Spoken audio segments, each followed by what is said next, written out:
When you first realize what God is like, it's very natural and proper to respond in fear or even terror. But then God explains to you, look, there's nothing else you have to fear in life now. And now you are my child, and it's an amazing feeling. And then he says, and I want you to follow Jesus. I want you to be like him. I want you to live like him. And you realize, wow, following Jesus, that means I give everything up. But then you realize, no, this is worth it. This is a good thing. This is what I want to do. But at times it may even feel overwhelming or impossible. And Jesus says, that's why I'm giving you my Spirit. He's going to empower you. He's going to lead you. And he's going to enable you to accomplish this mission that I've given you on this earth. And so when you begin to understand these three interwoven entities, it's like your whole world has to change. And it's like all these years you've been living one way, you've been thinking just about yourself and doing your thing, and now you realize you're a part of something bigger. It's like stepping into a whole new world because now you've got a mission. But what is that mission?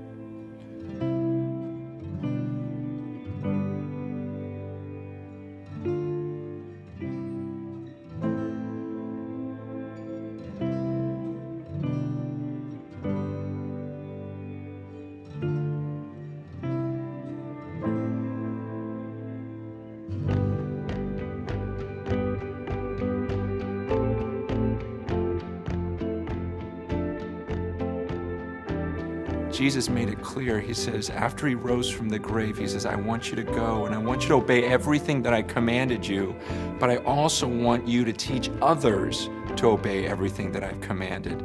This is what we call discipleship. And Jesus said, he says, I want you to go and I want you to make disciples of all the nations. I want you to baptize them in the name of the Father, Son, and the Holy Spirit. And I want you to teach them to obey everything that I commanded you to do. Well, I understood that. I never understood something until later on in my life. As I read in the scriptures, I realized God doesn't want me to do this by myself. He doesn't want me just to follow him on my own. That's why he created church, the church. He says, now you're part of a group of people. You don't do this by yourself. See, in my mind, when I thought of church, I would think of a building or I would think of a service. But when you read the Bible, that's not what it's talking about. In fact, if Jesus was on the earth right now and you ask Jesus, hey, where's the church? He's not going to give you an address or point to a building. He would explain, no, the church, those are the people on this planet who fear me, who follow me, and are filled with the Spirit.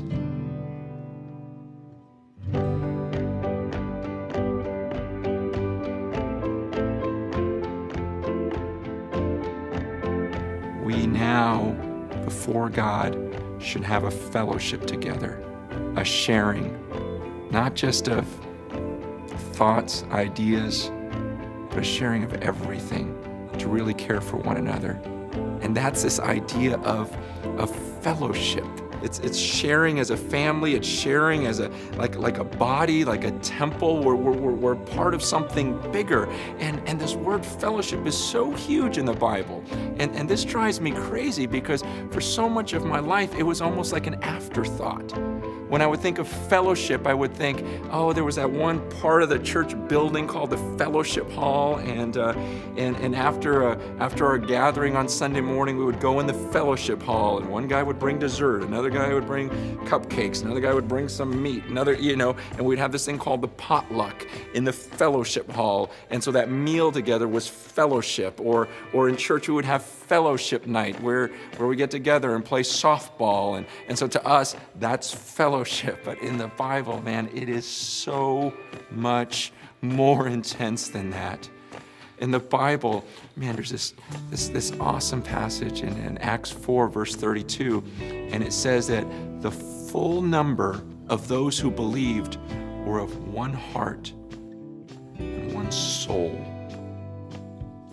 And then it says that no one claimed that any of his possessions belonged to himself, but instead that they would share everything in common, and they would give as people had need. There was a sense of mission together. This is what he meant by fellowship. Now that's a lot different from a potluck. It's this idea that we're one now. We're family.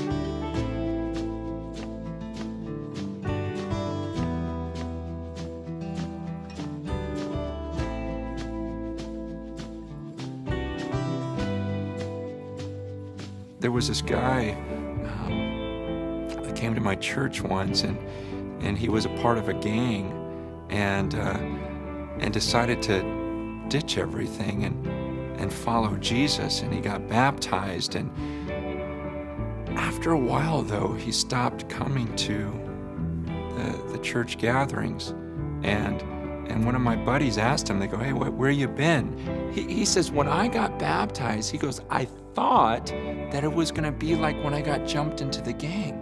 He goes, "When I got jumped into my gang," he goes, "suddenly everyone had my back. We became like a family 24/7. He says, "So when I got baptized, I thought, this is what's gonna happen with the Christians." He goes, I didn't know that it was just Sunday mornings and Wednesday nights. He goes, "I thought it was gonna be family." So he goes, I just had it wrong in my head. And yet when I heard that, I thought, no, you got it right. We've got it wrong. And honestly, it was heartbreaking, because I thought, the gangs are a better picture of family than the church is?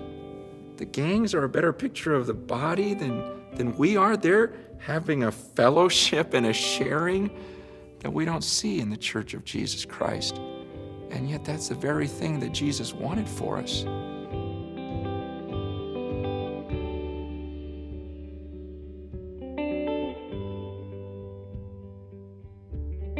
You see, even this mission that we've been sent on, he says, we're supposed to together proclaim the excellencies of him who called us out of darkness into this marvelous light.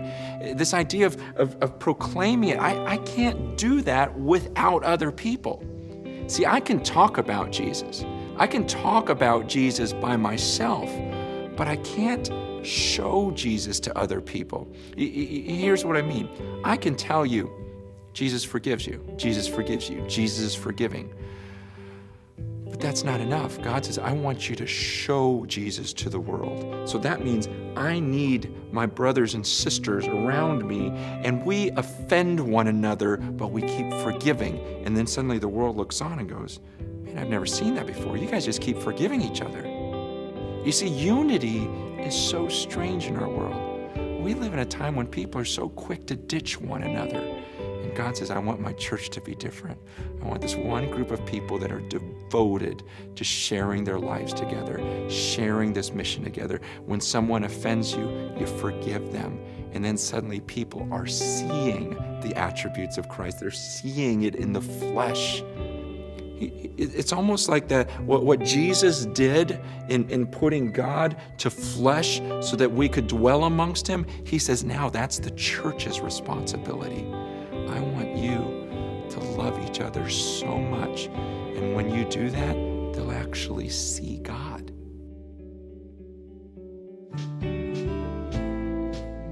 His plan was fellowship. His plan, he says in John 17, when Jesus is praying, he says to God, he goes, I and them, you and me, may they be brought to complete unity to let the world know that you have sent me. There's something about our unity that makes the message believable. And that's why we can't do it by ourselves. Look, if I'm perfectly honest, I am far more comfortable doing this by myself. It's a lot easier. I don't have to put up with different personalities and different arguments. It's just nicer. Let me just have my own relationship with God. But God says, that's not what I designed you for.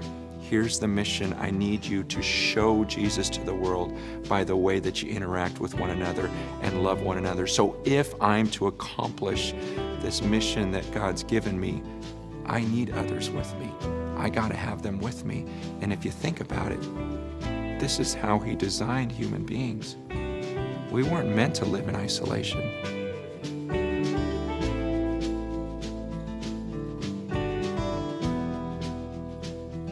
And this completely flies in the face of those who say, I've got my relationship with God. I don't need the church. I don't need, these little gatherings, or, I love Jesus. I just hate the church. We can't say that. You're going against everything Jesus asked you to do. God says, I designed you to be together. It's so beautiful when you work together and have one heart, one mind, one soul. And he says, and I'm going to do this. The beautiful thing, Jesus said 2,000 years ago, I will build my church, and the gates of hell won't stand against it. I will create this type of supernatural unity and gathering. And so it's not something that we have to force, like, okay, let's do the fellowship thing. Let's make it happen. No, God says, I'm going to make it happen. And the question is do you want to be a part of it? Do you want to have this sharing, this fellowship that God intended for his church? Or do you want to continue living in isolation?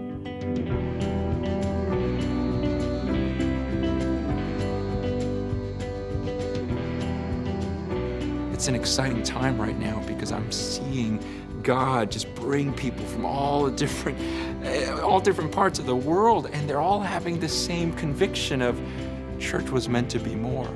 There was supposed to be a greater unity, and everyone's feeling the same thing. Everyone's sensing the same thing, going, the way we've been doing it doesn't seem biblical.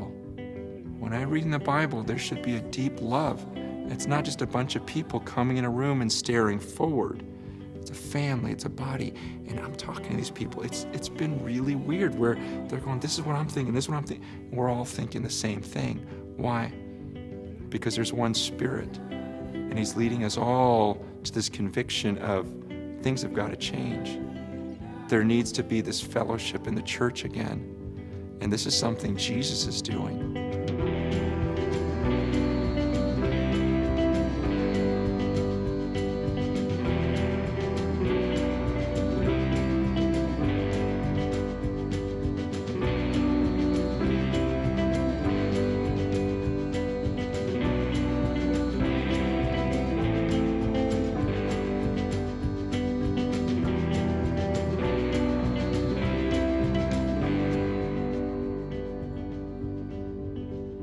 If you fear God and you've decided to follow Jesus with your life, and you really have his Spirit in you, then you're my brother. You're my sister. Like in God's eyes, when he looks down, he sees us as family, and he wants us to live that way. And that's what he means by fellowship.